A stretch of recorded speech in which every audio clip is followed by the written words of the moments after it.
Hobart is the kind of place that baffles many, but don't be fooled by the gentle exterior. You got to think of her as part science student, part nurse.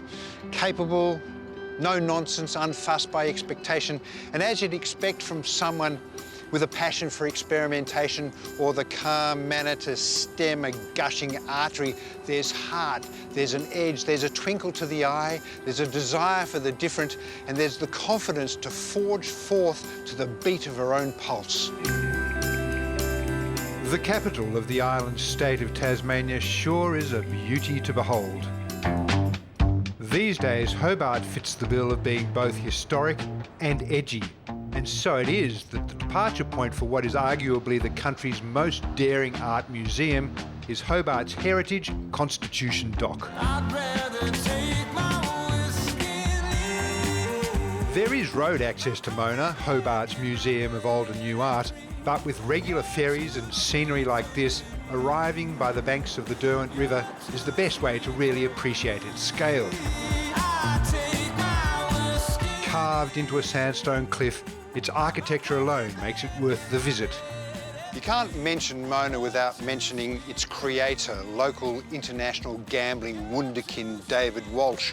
But don't go telling him this is the best museum in the world, because he's not fond of that kind of what he calls gratuitous garbage. He likes Mona because it absolves him of feeling guilty about making money without leaving a mark. He appears to like Mona because it loses money. As he was building Mona, he claims that he wasn't sure what it is that he was building, and it seems he still doesn't know, but he knows what it's about, and that is sex and death. Australia's largest privately funded museum is credited with reigniting tourism to the state. But you won't find signs, maps and arrows. This is designed to be a journey of self-discovery. Obviously, as we like to say, always come with an open mind, don't have any expectations, and make sure you leave plenty of time. This is not a place that you can do quickly. Of course, you can run through in an hour if you want, but you're going to miss the whole experience and what we've tried to design here for you. It's provocative and experimental, and David Walsh himself has called it subversive adult Disneyland. Is there one piece here that you absolutely love beyond all others? This that we're standing in, this James Turrell tunnel. This, for me, was the biggest surprise when we were designing and building the Turrell.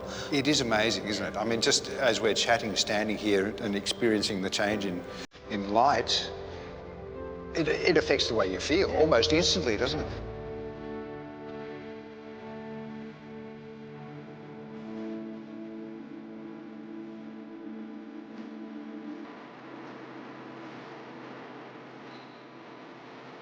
It's certainly a place to get lost and engage in some forced self-reflection.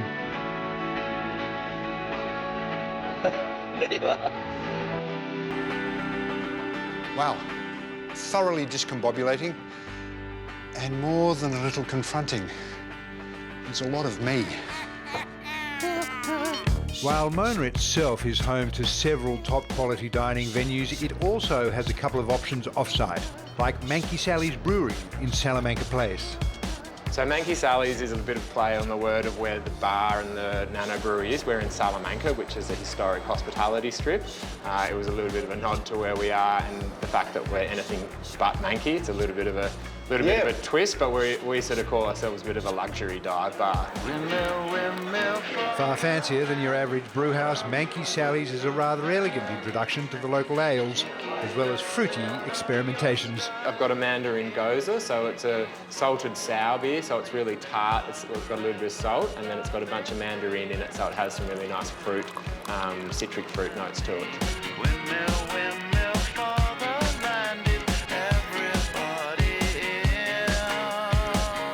It leaves a really nice aftertaste, doesn't it? It's really elegant. Yeah, really cream. And that's a lot of that salt in the back end of the palate. It also sort of makes you coming back for more. I was walking on the street, one of the corner of my eye, so pretty little thing. Salamanca's iconic sandstone warehouses date back to the early 1800s. But these days, the precinct is home to some of Tassie's trendiest establishments. Moss Hotel is one of Hobart's finest, managing to blend the historic with the contemporary and even adding a touch of Tassie's wilderness to its sophisticated design. With 41 rooms spread across 2 buildings, the boutique hotel is a nod to Hobart's rich history. Moss. It just sounds inviting, doesn't it? Lush, mysterious, subterranean, and the promise of all that juicy vitality you expect from the sponge of a forest. And the sandstone here suggests that this place has been carved out of the rock. And you can't help but feel immersed in the raw elegance of nature. Ain't no rest for the wicked until we close our eyes for good.